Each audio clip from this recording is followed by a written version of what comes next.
7-6. For most people, life is marked by pivotal milestones, precise moments that either make or break them. For a long jumper, these can occur in a single second. Leningrad, June 1988, 7.52 meters. Erica wasn't born yet, but when she watched it as a child years later, she knew two things for certain.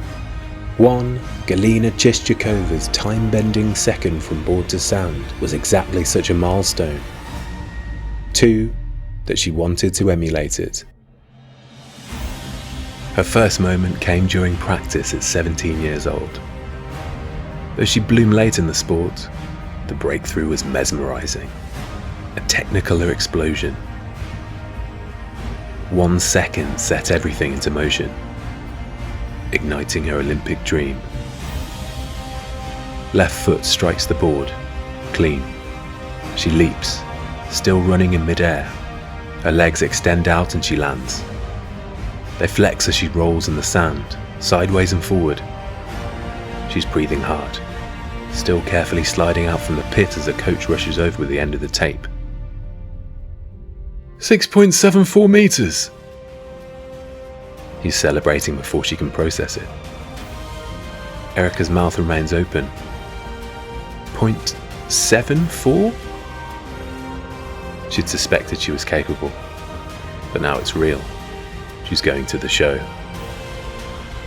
It often only takes doing something once to know it can be done again. But she's worried it's a fluke. The next 18 months will decide this, with more future-changing seconds. She's nauseated by nerves at the IAAF qualifiers in Madrid. She throws up in the arena bathroom. Her heart is a jackhammer. She's never bottled it before. And her first attempt is good. 6.73. Just shy of her personal best. Paris. 6.61. She's slightly disappointed, but still comfortably on course. Berlin. 7.02. She's stunned. She asks her coach to repeat it. He laughs and simply points at the screen. At 18 years and 23 days, she's joined an exclusive group of female athletes. 7 meters always felt intangible. A nagging voice tells her that she's reached the limit of her potential. Painfully, this opinion is subtly reiterated by several coaches. Still, the record cannot be taken away from her. What's more, she's the British Olympic hopeful now. Erica's next life-changing second should have arrived 7 months later, in Rio. But it happens in 2 weeks, on a motorway, not an athletics track. It's a second that crushes everything beyond repair. The right front end of a car, the tibia of her left leg. Every trace of her dream, all irreversibly destroyed. Her sleeping hours are filled with leaping and running endlessly through the air. She wakes up thinking her lower leg is intact. Then throughout the day she feels deceptive sensations. She wiggles toes that are no longer there. August, a month she'd been dreading. She watches the games from her parents' apartment. They're both out. Bartoletta takes gold with 7.17, and she only realizes she's crying when she feels the first drip on her bare collarbone. She should have been there. Her thoughts become a ceaseless iteration of if only. If only the car in front hadn't braked so late. If only she hadn't panicked. If only she'd turned the wheel left, not right. She walks out onto the balcony in a temporary prosthesis. She's 14 stories up. She stares at the street below, then climbs onto the railing, straddling it, her right leg dangling over. Heights don't bother her, but as she looks down, she knows this could be another second that changes everything. She lurches to the side, barely holding on. Her heart is a jackhammer. She's never bottled it before. But this time she does. She swings her leg back over, collapses on the balcony floor, and spends the next hour gasping and sobbing. 3 weeks later, she ignores texts telling her to turn on the TV. Eventually she caves though, tuning in to witness another athlete's pivotal second. This one, bored to sand, belongs to Marie-Amélie Lefeur. T44, September, 5.83 meters. She'd be lying if she said she'd ever taken a great interest in the Paralympics.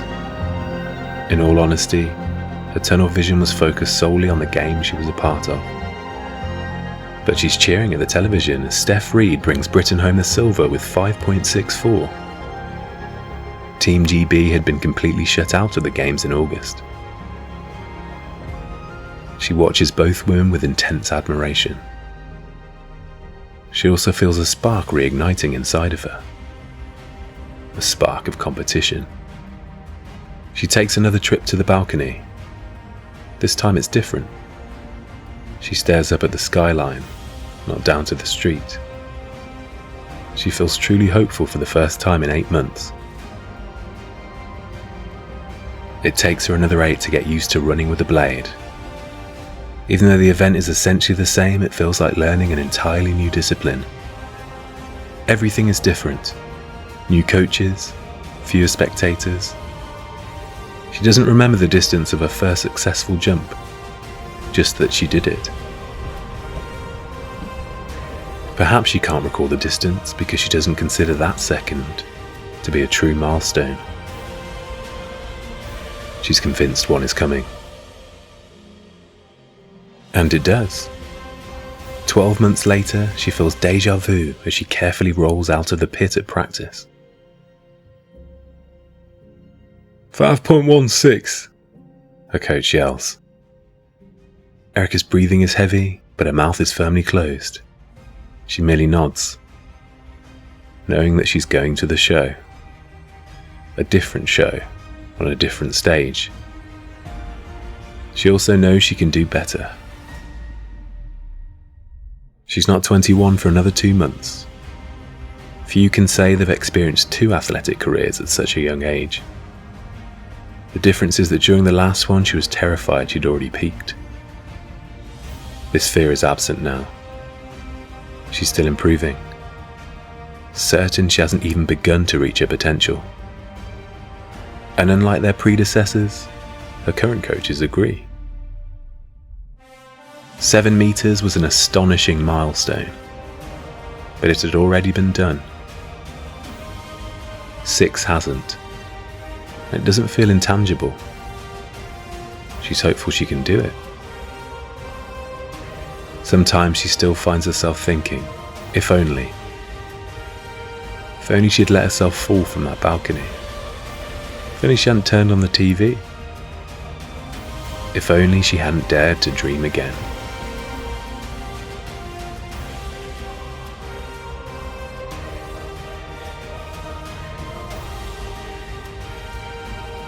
Thank you for making it all the way to the end. If you enjoyed it, tell your friends.